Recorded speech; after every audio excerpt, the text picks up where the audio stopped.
Olá, tudo bom? Hoje nós vamos falar de literatura bíblica.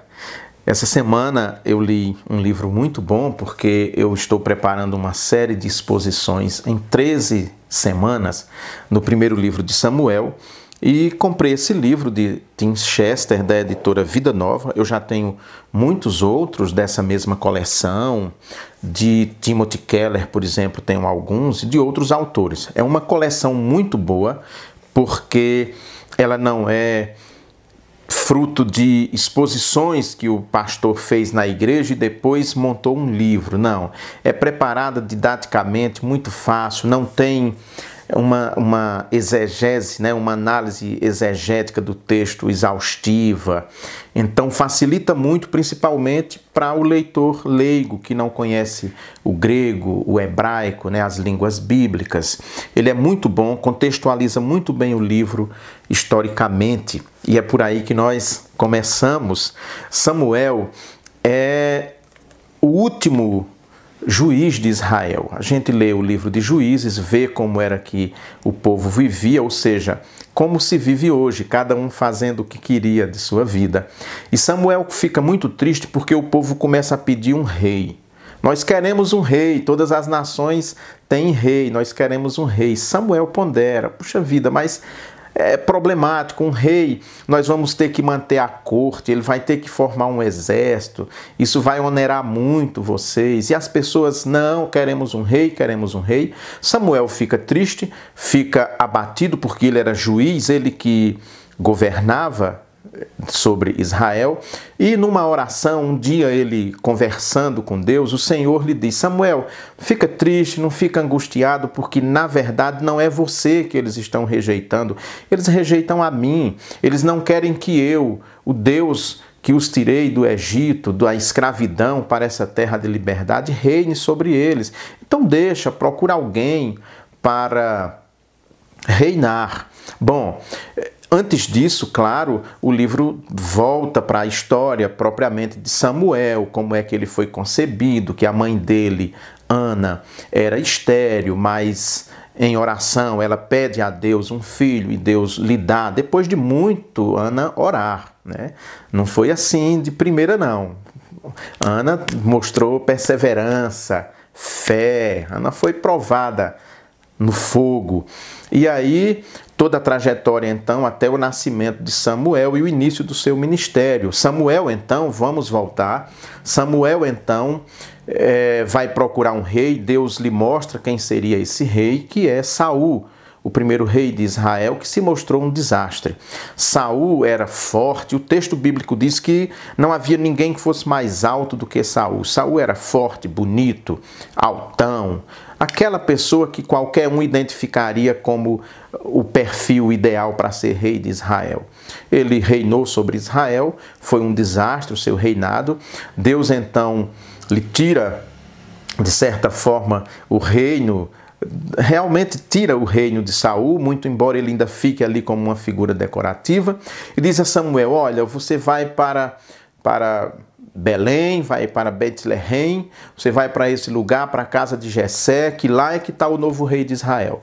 Ele chega na casa de Jessé, o povo já fica assustado com a chegada do profeta, porque ele também era profeta, todo mundo assustado. Ele diz: não, eu vim aqui para adorar a Deus, mas aí fala que veio, na verdade, ungir aquele que vai reinar sobre Israel. E aí Jessé traz todos os seus filhos, fortes, bonitões, e Samuel olha para o mais velho, que seria naturalmente aquele ali. Não, não é esse, Deus não toca no seu coração. Depois de ver todos os filhos de Jessé, ele diz: mas só são esses? Aí Jessé: não, eu tenho um adolescente, um garotinho, um ruivinho, um branquinho, cabelo cor de cobre, que na verdade ele está pastoreando o rebanho. Eu nem trouxe, porque ele é um menino, é um adolescente mirradozinho, dificilmente eu imaginei que seria esse que Deus iria escolher. E quando chega então Davi, Deus fala no coração de Samuel e é ali que Davi já é ungido, escolhido. O texto nos mostra claramente algo muito importante, uma lição importantíssima para a gente levar para a vida toda. Deus não olha a aparência, Deus olha o coração. Samuel iludido com a aparência, porque Saul era forte e bonito, e quando Deus colocou Saul, ele queria, na verdade, mostrar para o povo que eles estavam enganados a aquele respeito de um rei, mas enfim, isso é um longo processo, uma longa história que não convém, e nem o livro trata disso, evidentemente. E Deus sempre olha o nosso coração, ele não olha a nossa aparência. De novo, Samuel se enganou, procurando entre os filhos de Jessé aquele que fosse forte, bonito, grandão, e que tivesse simpatia e que pudesse ser o rei de Israel, e Deus então desmanchou todo o seu imaginário, lhe apresentando Davi. O primeiro livro de Samuel trata dos reinados de Saul e Davi e encerra lá no capítulo 31 com a morte de Jonatas e Saul, poderosíssimos, que acabam morrendo em condições humilhantes. A morte de Saul é uma condição humilhante, principalmente para quem era rei, e também de Jonatas. Nenhum dos dois teve uma morte honrada como se esperaria de um rei. Então, é assim que caem os poderosos. Nesse livro, então, Tim Chester faz um trabalho muito bom, fantástico, sobre 1 Samuel, o rei vindouro, e lembrando sempre que essa ideia de rei que tinha em Israel, ela vai então se cumprir em Jesus Cristo. O autor faz essa ponte com o Senhor Jesus Cristo, que na verdade esse livro já aponta para Jesus Cristo, né?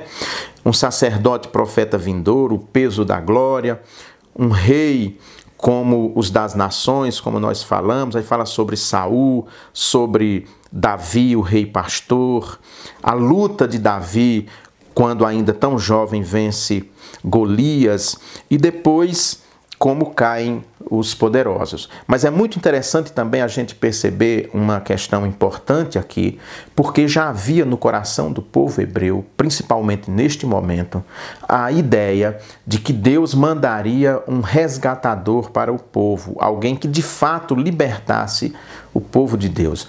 Por isso que as famílias, os casais que não tinham filhos, sofriam tanto, porque como é que Deus ia cumprir a promessa de mandar um salvador, um resgatador, se não nascia filho?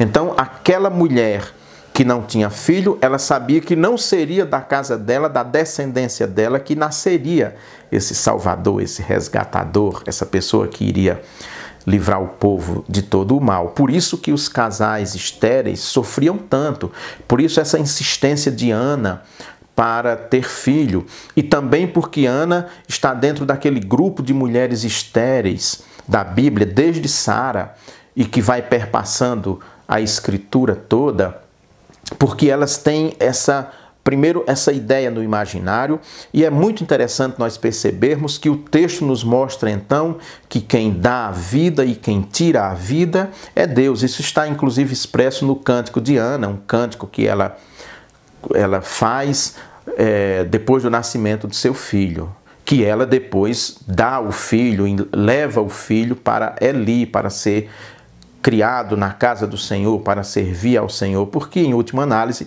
ela sabia que aquele filho não era mesmo dela, era de Deus, e ela queria ter um filho não para si, mas para servir a Deus. Era assim que nós também devíamos fazer com nossos filhos, saber que eles não são para nos servir, não são propriedade nossa, mas eles nos foram dados para servir a Deus. Essa é a ideia. Bom, então, já encerrando, eu quero indicar, esse livro é novo, foi publicado há pouco tempo aqui no Brasil, o ano passado, e eu quero fazer a indicação de leitura. Quem gosta de literatura bíblica, por favor, leia esse livro que você vai se surpreender com Tim Chester, 1 Samuel para você, dessa magnífica coleção da editora Vida Nova.